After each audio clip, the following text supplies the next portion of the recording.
So we're back here at our villager trading hall. We hit on this a couple episodes ago, and last we saw of it, we weren't sure if we were going to go with the rail system or if we are going to do something simpler. And yeah, ultimately I decided to go with this complex rail system here. It was a little more fun to deal with. So yeah, I got basically this whole side done. It's essentially ready for villagers, at least this section of it is. Let me give you a quick example of it. So if we push this button here, it's going to launch the minecart. It'll go down that direction to be essentially cured if say the villagers' trades become too high again or whatever. So we push the cart, launch it off. You see the minecart changes, and then when it comes back, it'll come back to its exact position. Same thing if we do anywhere down the line. If we push the button to launch the cart, it'll come back to its exact position. Same thing with the other side. You'll see this rail right here changes, and the cart goes where it needs to go. And then once it's done, it'll come back, everything changes back, and he's back where it is. And again, this will happen any position down this hallway. So let me quickly show you all this craziness that's going on back here. So yeah, basically we have T flip-flops, I guess, in a way, that go through and trigger these rails to kind of switch positions. That way the villager goes to the right spot every time from when he was last there. If we go down here, we see all the redstone involved. It looks crazy, but it's really not that bad. Like I said, eventually they're just T flip-flops. Essentially, they're just T flip-flops. So that's all on both sides. And then the redstone that's involved with those pistons I wish was a little neater, but it definitely isn't. It's craziness. But yeah.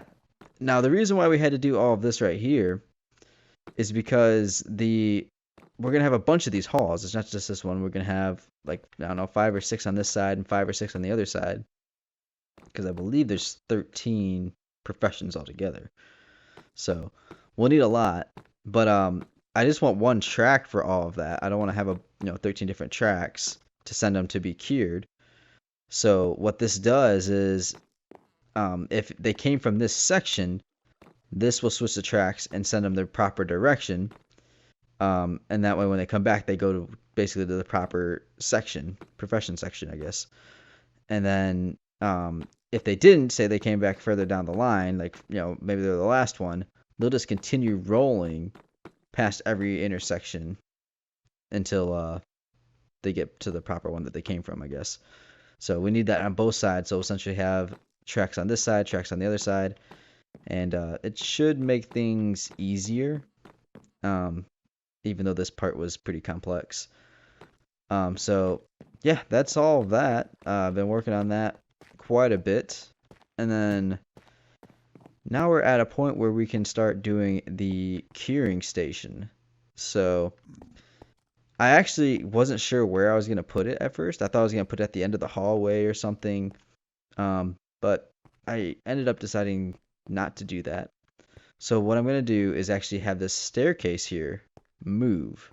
So maybe 4 or 5 blocks up or so, we'll have it open up. And I already have the starts of it already. So, and this is where the zombie's going to be that kind of cures them, or, well, turns them, and then I'll cure them over here. So, and I built something similar to this in my single player world, but I'll quickly explain it here. So, let me grab that cart. This is where they come from. Basically, on this side, they'll all come from this way. We'll have to have this track kind of switch back and forth between, depending on which side they come from. So this will need to be triggered. And then this one will also need to be triggered. So they'll come through here. They'll come here, they'll get churned by the zombie. And then after a few seconds, I'll automatically launch them. And it'll come over here. Oh, there's another cart. And they'll trigger this dispenser. And this dispenser will have potions of weakness on there. Oh. Oh, that's... Anyway, this dispenser will have a bunch of potions of weakness on there. And this little spot right here will open up so we can just feed them an apple and it'll cure them. And we'll have apples pop up through the floor right here. So, and then this is where we'll basically fill up the apples so we don't have to open this up every time. This can stay closed, Or it should be one of these, I think. But anyway, this will stay closed, and then this will be for the potions of weakness, so they can be filled in there. So yeah, that's basically it. The only other thing that I want to do is basically, I say basically a lot, but the only other thing I want to do is have this staircase open automatically whenever there's a zombie villager in there or a villager in there at all. So this staircase will open, and then once they leave, they get approved or whatever, and they go back to their spot. This will be timed, and then it'll open or it'll close automatically. So this staircase should only be open if there's someone down there that needs to be cured, which we should automatically trigger by pushing any of these buttons. And I'm not sure if I'm going to use these buttons or if I'm going to do these floor buttons. The floor buttons take no extra redstone. That's it. That's what they are. These ones take a lot of redstone to get it to trigger that block down there. So, and I've already worked it out, but I wish you could say it was simple, but it's definitely not. So, yeah, anyway, I'm going to work on that staircase, and we'll see you guys in just a second.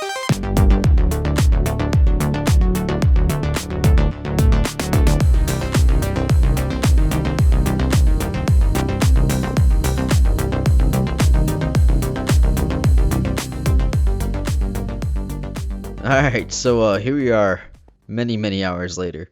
But we got it done. We got all the redstone done, or at least for this side. So yeah, let me show you how it works. So basically we could choose either side of this. We'll just pretend that there's a villager in there. But we'll launch them. They'll automatically go through that little process like we saw earlier. If we rush, the staircase should open up. There it is. And it'll stay open. We're gonna have a zombie villager here, so and that thing's timed just enough to where it should kill the villager, or well, turn the villager, and then they'll automatically get launched back over to this spot. And anyway, a potion of weakness will automatically dispense from there, affect the zombie villager. An apple will pop up through the ground, which we already got some over here. I just got it turned off right now so we don't waste any apples while we're testing this stuff. And then basically we'll wait for him to cure. And if he's cured and his traits aren't low enough, we can reject him. He'll go back, get attacked by the zombie villager, come back over here, another potion of weakness, and then another apple will dispense. And it'll just keep going back and forth until we get him to where we want him to be. And then, once he is where we want him to be, this will automatically send the cart back. It'll lock the staircase. And then the cart should end up right back where it started. Right there. And then that will be no matter where we send them, anywhere in this trader hall. If we launch this villager here, it'll go through the same process. All that stuff will happen again. And then when we're, ready for him where his trades are, he'll come right back to this spot. So, and then I do have some buttons here. So this will be opened up, in case we want to go in here. And then it'll lock behind us, in case there's anything we need to do in here, and then vice versa. This will open up and then close behind us. So yeah, everything's good. So this one's gonna be for the farmers. All right, I really need golden carrots, a steady supply of golden carrots. So yeah, that's what this whole thing is kind of for. And then on top of that, it's also for the apples that farmers give. So we'll get a decent supply of apples from here and a decent supply of golden carrots. My next set of villagers is going to go over here. And this is going to be for probably the clerics. The ones that use the brewing stands. And the reason for that is rotten flesh. I want to kind of use rotten flesh to gain emeralds. And I think that's like the most unvalued thing on the server. No one uses it for anything. So I think if we capitalize on having it for emeralds, that'll help us out a ton. And then we won't have to really worry about emeralds. I do have a good stash of them right here though. So I mean, it's not like we're hurting for them anyway. But yeah, anyway, I'm gonna go ahead and get that section apart, kind of set up, built. And then the next step is going to be building a zombie, or a villager breeder, actually. So I'm not sure where we're gonna put it and how we're gonna build that yet. I do know we have a village over here, right here. I've already trapped these guys, so they're already set. I'm not sure if these guys are uh, farmers yet or not, but yeah, I got them trapped. I think I trapped every single villager in here. We really only need 2. That is kind of a hike though. It's a little bit further than I remembered. But yeah, these guys are what we're gonna use to make the villager breeder. So yeah, I'm gonna set up that other section, and then we'll get these guys over there, and we'll go from there. All right, guys. So if you can't tell by the durability of my pickaxe here, I've been pretty busy digging out this new section. So yeah, we have that section over there, but I have it mirrored over here. Got everything laid out, all the rails, the redstones worked out. Works exactly the same as the other side. So that's good. Nothing too exciting there. But then I was struggling on figuring out where to put this villager breeder. I thought I was gonna put it over there by the other side of the stairs, but then I was trying to struggle on where would, you know, get them into the system and everything. So I think what I'm gonna do, or this is what I ended up doing, is I'm gonna have a villager breeder on this side and a villager breeder on this side. All right, so we'll end up with 2 breeders, one for basically all the villagers for this side, and then vice versa, all the villagers on that side. So this is where I'm at so far. Got a little tunnel here, or hallway to get to it, and you kind of can see the tracks, and you can see kind of what's going on in between, you know, the trading halls and stuff like that. So I really like how that all turned out. You can see the redstone here. Should be able to see the same thing over here. But then we got this. So this is going to be the breeding center right here. This is also going to be a carrot farm. So once we get those guys in here, they'll go ahead and make carrots for us, and then we got a few buttons over here. So this one basically toggles the breeder on and off.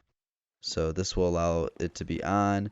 I have a block that kind of moves in the way that prevents the villagers from recognizing the beds, and this is on, and then this would be off, so that way we don't have thousands and thousands of villagers. All right, this button right here kind of toggles the water, so they'll pop up through here, and they'll only be in here if we have this button toggled, and then it pushes all the villagers to that corner. And then we have this button here, and this is for the minecart. So if we push this, you can hear the minecart going, and it'll kind of travel. You should see it. There it goes. And it should trigger the staircase for this side. So that's already open. And then, there we go. So if we, probably should close that back up. But yeah, then they'd basically go in here, get turned, and all that kind of stuff, and then they'd go through the queuing process, and then we could just keep rejecting them. I think it's like 2 or 3 times before they become their cheapest trades.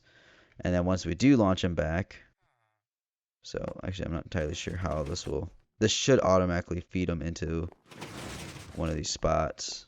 Oh, whoops. Well, he's going to go on that way forever now. We have to get this side selected, but if we had this side selected, then it would go into the next spot, wherever that is.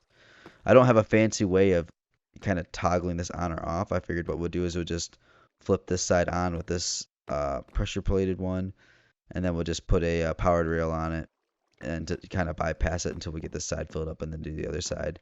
There's really no need, once we have all of these guys in there, to have to like control this any other real way. So let's go get our minecart back. So yeah, that's where we're at so far. I think it's coming along pretty good. So now that we got all that done, the next thing we got to do is move these guys down into the villager breeder, and then we got to somehow wrangle up a zombie, which is not going to be fun. So yeah, let's go ahead and try and move these guys over there. All right, so yeah, carts. We were definitely going to use carts in this situation. I didn't want to risk those guys just kind of wandering off. So yeah, we laid a track down. It goes right over top of where the carrot pat. What else? What? Of course you're blocking the way. I'm glad I didn't just launch these guys. What are you doing?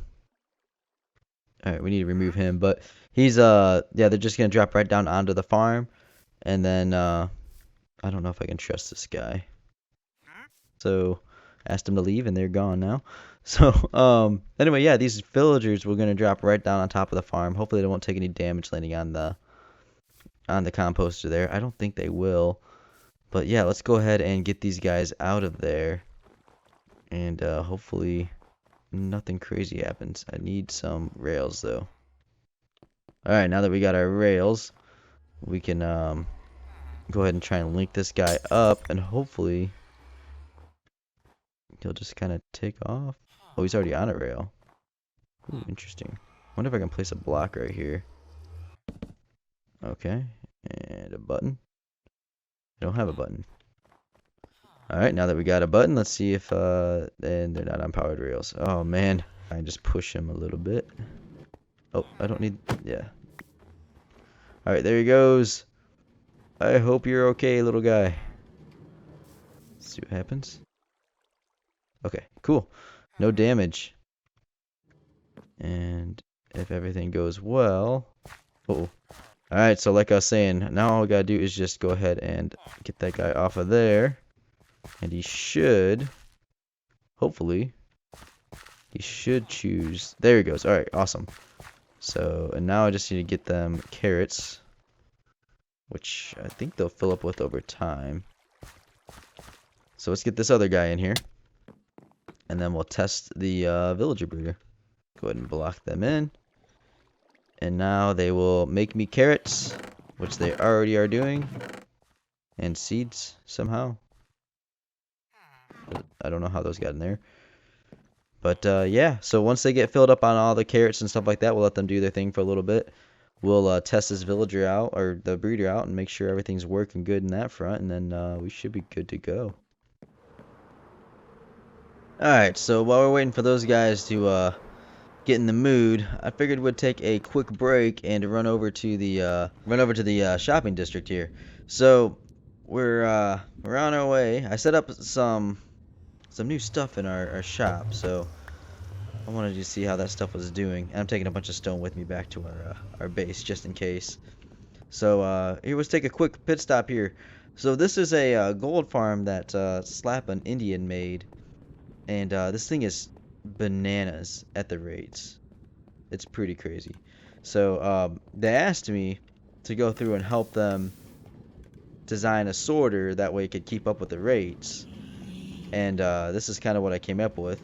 And they said in payment I get to use the gold farm whenever I want, which is awesome. So I went through, got it figured out. This thing works awesome. As you can see how full it already is. And then this is all the gold blocks that I made while I AFK'd it a little while ago. So, and then this is actually a full detection system. So if this thing ever were to become full and you're AFK, it would let you know all the way up at the AFK spot. That way you're not just kind of wasting the drops. You do have a little bit of time from when this gets full, because then it has to back up all these hoppers, back up all these droppers, all these hoppers, and all these chests, and then all those hoppers before it actually overflows. But so I mean, you have some time to get down here, but it just lets you know as soon as it gets full that it triggers. So let me show you the rates real quick. Let's go up to the top of it. All right, there we go. So we'll just stay up here for just a few seconds, and you can already see. Oh my goodness, you can already see what's going on. This thing is just crazy every time I'm up here. Alright, so anyway, that should be enough. We've only been up here for a few minutes, not even, like maybe 30 seconds. And that should be enough to kind of get an idea of just how crazy this farm is. So let's hop down and just see the rates right here. It's pretty crazy, guys. It's pretty crazy. So this thing was really hard to come up with something that would actually keep up with the rates. And the biggest issue was the fact that this the rotten flesh just kind of was too much. So I actually made just 4 hopper minecarts on top, stacked on top of each other, and that's been enough to keep up with everything. Probably a little overkill. I got like a double item filter here and all that stuff. So probably a little overkill, but it's been able to keep up with everything so far. So that's that. But the reason why I brought that up is since we have access to this gold, I've been making carrot boxes, and that's what I stocked the shop with. So I just want to see how those were doing. It's only been a couple days, so I'm not sure if anyone's bought any. Check this out, and nothing so far. So yeah, these are the carrot boxes we have so far. So that's a bummer, but I'm sure something will get purchased eventually. Man, we're not doing so good in here anymore. About the only thing that was doing good was the rockets and the netherite. So anyway, yeah, I wanted to check out the shopping district here real quick as well. People have been making everything kind of themed for Halloween, and I'm not sure if we have something planned for Halloween specifically or what, but they've been doing a lot here. Got changed KP into a giant jack-o'-lantern. Looks pretty cool. Oh my goodness. Huh. Anyway, let's go finish dropping off this ouch.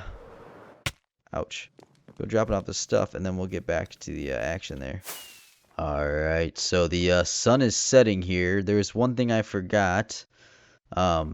So I was in the middle of getting those, second set of villagers, and then it kind of dawned on me that I don't even have the zombie yet. So I kind of need to get him before I get too deep into the rest of this project. So I have a helmet and a sword that I'm going to kind of try and find a zombie and get him paired up with or set to. So let's hopefully find one here tonight. Let's see if he'll take our sword and our helmet. Alright, he's got the helmet. Let's see if he takes the sword. Awesome. And a zombie villager. Alright, come on. Get in the cart. Get in the cart. I got one. I got two. Alright, mission success.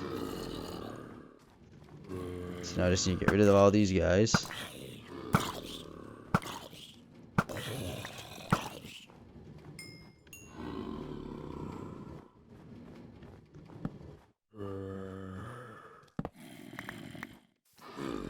Try not to die from zombies.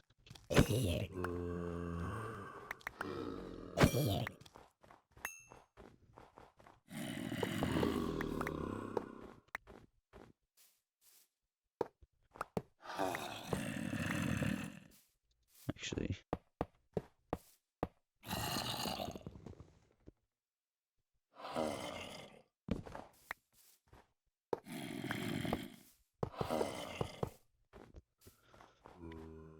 Alright, so now we need to trigger the staircase open.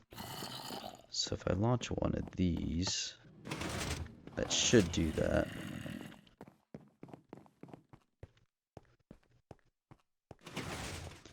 Alright, so that staircase should stay open permanently until I launch this cart back.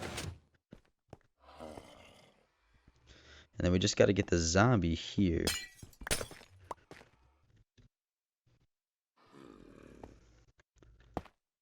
Oh. That's not what I want. Okay, maybe if I just do one of those numbers. And I need to get some dirt. I'll just put everything on dirt for now. Kind of get him launched. And then hopefully he'll get in position. I guess worst case scenario, he ends up just dying.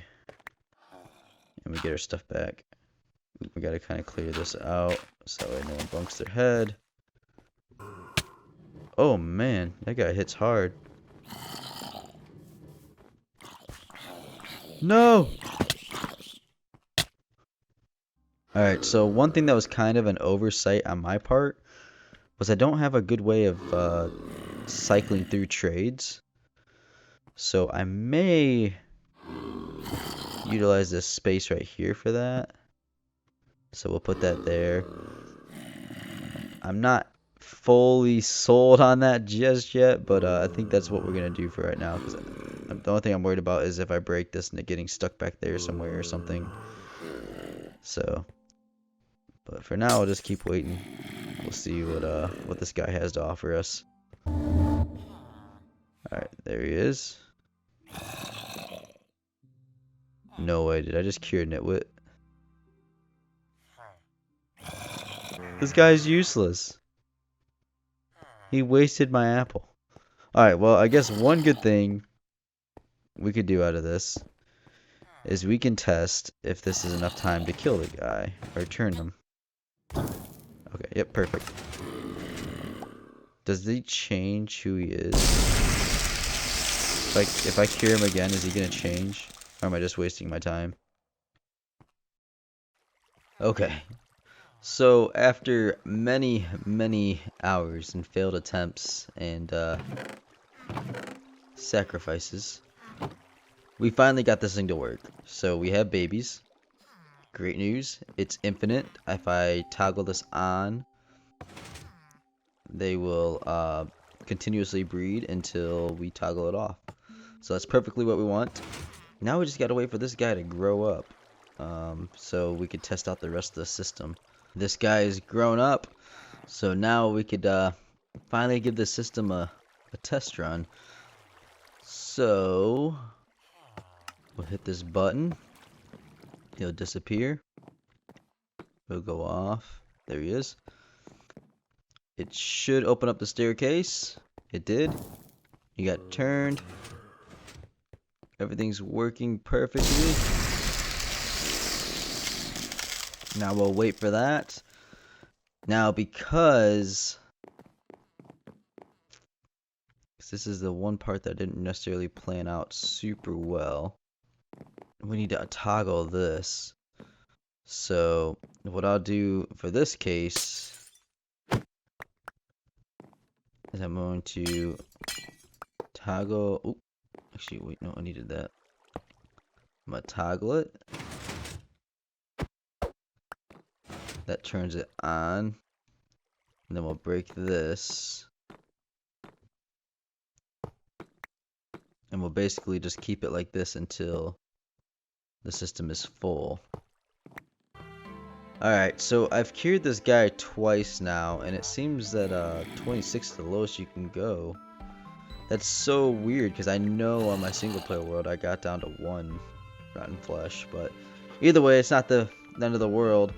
So we're gonna send this guy off. So hopefully, I did have to do some tweaking of the redstone to get that timing a little bit better, but hopefully nothing got messed up. We'll see if everything closes right. Yep, close that up, and then he should end up in this first slot right here. Or not.